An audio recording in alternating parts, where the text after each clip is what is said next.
Bismillahirrahmanirrahim. Assalamualaikum. Welcome to my channel.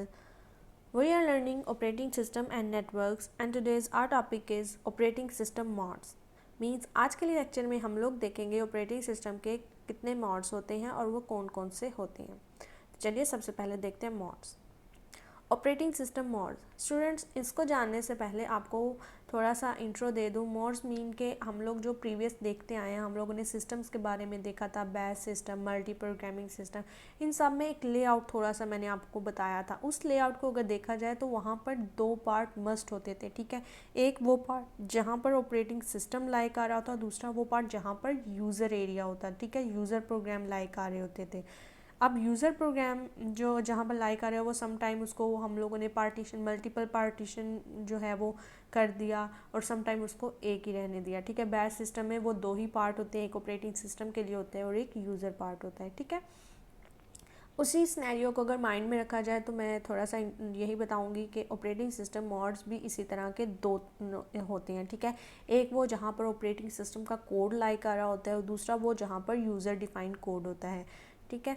तो चलिए lecture की तरफ। Operating system code and user defined code must be distinguish to ensure proper execution of the operating system. Means इन दोनों को अलग होना चाहिए, ठीक है। ये दोनों पार्ट मिल के ही ऑपरेटिंग सिस्टम की एग्जीक्यूशन को बेटर कर सकते हैं।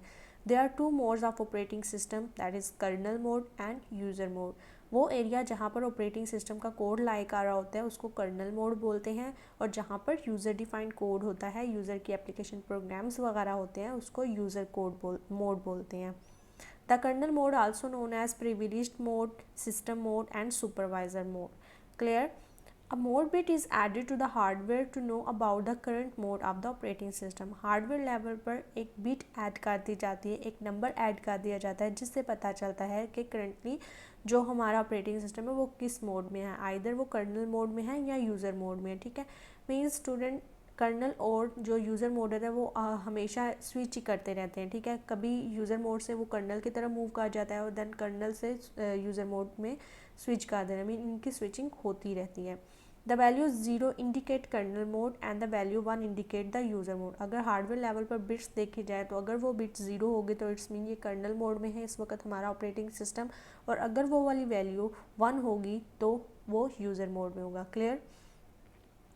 कर्नल मोड को थोड़ा सा और डेप्थ में जाकर देखते हैं। By default operating system run in kernel mode. Kernel mode mean operating system का खुद का मोड होता है जहाँ पर ऑपरेटिंग सिस्टम के सारी सिस्टम फाइल्स वगैरह लाइक कर रही होती है, ठीक है। तो स्टूडेंट, जैसे ही हम लोग बूटिंग प्रोसेस करते हैं, मीन सिस्टम को ऑन करते हैं, तो बाय डिफ़ॉल्ट वो कर्नल मोड में ही होता है, ठीक है। सारी सिस्टम की फाइल्स को वो रन करता है और चेक करता है and then the operating system load, और फिर सारी फाइल्स को चेक कर जो सा भी ऑपरेटिंग सिस्टम आपने इंस्टॉल किया हुआ है उसको लोड करवा देता है and start the user application in the user mode, ठीक है।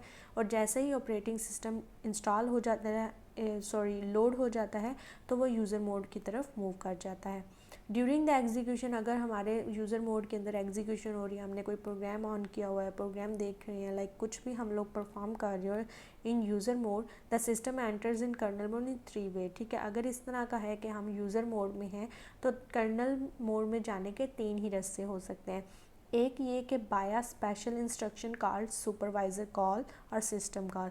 अगर हमारे सिस्टम में कोई सिस्टम कॉल आ जाती है या सुपरवाइज़र कॉल आ जाती है तो हमारा जो यूज़र मोड है वो कन्वर्ट हो जाएगा कर्नल मोड में, ठीक है। मीन वो वहाँ से स्विच करके कर्नल मोड में चला जाएगा। इसके अलावा अगर सॉफ्टवेयर लेवल पर कोई चेंज ऑफ फ्लो आता है, मीन कोई ट्रैप आ जाती है, तो इस तरह भी हमारा जो कंट्रोल है वो यूज़र मोड से निकल कर कर्नल मोड में चला जाएगा ताकि कर्नल उसको हैंडल कर सके। इसी तरह बाय एन इंटरप्ट, इसी तरह अगर हार्डवेयर लेवल पर कोई चेंज ऑफ फ्लो आता है, कोई इंटरप्ट जनरेट होती है, देन अगेन हमारा जो सिस्टम होगा, हमारा जो ऑपरेटिंग सिस्टम होगा वो कहाँ से, वो यूज़र मोड से कर्नल मोड की तरफ मूव कर जाएगा। All privilege instruction execute in the kernel mode, ठीक है। जितनी भी प्रिविलेज इंस्ट्रक्शंस होगी वो सारी की सारी कर्नल मोड में ही एग्जीक्यूट होती हैं। अगर हम उनको यूज़र मोड में एग्जीक्यूट करवाना चाह भी रहे हो तो वो वहाँ पर वर्क नहीं करती और इलीगल कंसिडर की जाती है। तो this is all about kernel mode. अब बात करते हैं इनपुट आउटपुट स्ट्रक्चर की। A general purpose computer consist of central processing unit and different devices controller connected to a common system bus. अगर जनरल आप पर्पज़ कंप्यूटर अगर देखते हैं तो उसमें क्या होता है, जितनी भी जो हैं वो डिवाइसेस हैं वो, इसके अलावा central processing unit mean CPU और सारी डिवाइसेस जो है वो एक कॉमन सिस्टम बस के साथ ही कनेक्टेड होती हैं। तो इनपुट आउटपुट के लिए जो सी भी डिवाइसेस अगर उन्होंने कोई टास्क परफॉर्म करना होता है, सिस्टम का कॉल भेजनी है या इस तरह कोई भी आपस में इंटरेक्शन करनी है, तो थ्रू आ कॉमन सिस्टम बस के ही थ्रू ही वह काम हो रहा होता है। ठीक है। Each device controller manage a specific type of device. जितनी भी डिवाइसेस होंगी उन सब के अपने अपने डिवाइस कंट्रोलर होंगे, वो उसी ही जो रेलिवेंट जो भी उसकी डिवाइस होगी वो उसी को ही मैनेज कर रहा होगा। A device controller maintain a local buffer storage and a set of special purpose register. इसके अलावा डिवाइस कंट्रोलर जो होता है वो हर डिवाइस का अपना होता है। इसी तरह डिवाइस कंट्रोलर के पास उस डिवाइस से रिलेटेड एक लोकल बफर मीन मेमोरी से थोड़ा सा मेमोरी एरिया होता है। ठीक है। वो अपना वो मेमोरी स्टोरेज होती है and set of special purpose register, और स्पेशल पर्पस रजिस्टर्स भी होते हैं मीन हर डिवाइस की। ठीक है। Device controller is responsible to move data between peripheral devices and its local buffer storage. ठीक है। डिवाइस कंट्रोलर ही ये जो है वो रिस्पॉन्सिबल होता है कि आपने जो सा भी डाटा, जो सी भी इंफॉर्मेशन जो है वो डिवाइसेस में के दरमियान मूव करवानी है, ट्रांसफ़र करवानी है, वो इसी का काम होता है, वो इसी को ही मूव करवा रहा होता है through a local buffer storage. There are two types of responses to input output interrupts. अगर हमारे सिस्टम में इनपुट आउटपुट इंटरप्ट्स अगर आ जाती हैं तो उनको हैंडल करने के दो ही रिस्पॉन्स होते हैं, दो ही तरीके होते हैं, मीन दो रिस्पॉन्स होते हैं अगर हमारे सिस्टम में कोई इनपुट आउटपुट इंटरप्ट आ जाती है, एक सिंक्रोनस और एक एसिंक्रोनस। क्लियर? तो इनको देखते हैं। Synchronous input output, basically the input output operation is started. ठीक है। जैसे ही कोई इनपुट आउटपुट ऑपरेशन स्टार्ट होता है, फॉर एग्जांपल हमने कोई प्रोग्राम था उसमें इनपुट लेनी थी थ्रू आ कीबोर्ड। ठीक है। हमारा इनपुट आउटपुट ऑपरेशन कंटिन्यू हो गया। ठीक है। वो स्टार्ट हो गया, हमने इनपुट देना शुरू कर दिया and control is return to the process when it is completed. जब तक हम लोगों ने कीबोर्ड से अपना सारा डाटा एंटर नहीं कर लिया तब तक सिस्टम आइडल बैठा रहा। ठीक है। वो इनपुट ही लेता रहा। ठीक है। जैसे ही हम लोगों ने कंप्लीट कर लिया, अपनी इनपुट दे दी, देन प्रोसेस जो है वो सारा हमारा जो कंट्रोल है वो मूव कर जाएगा उस प्रोसेस में जहाँ से हम लोगों ने जो है वो इनपुट देना शुरू की थी। ठीक है। जहाँ से इनपुट आउटपुट ऑपरेशन स्टार्ट किया था वहाँ पर फिर कंट्रोल ले जाएगा।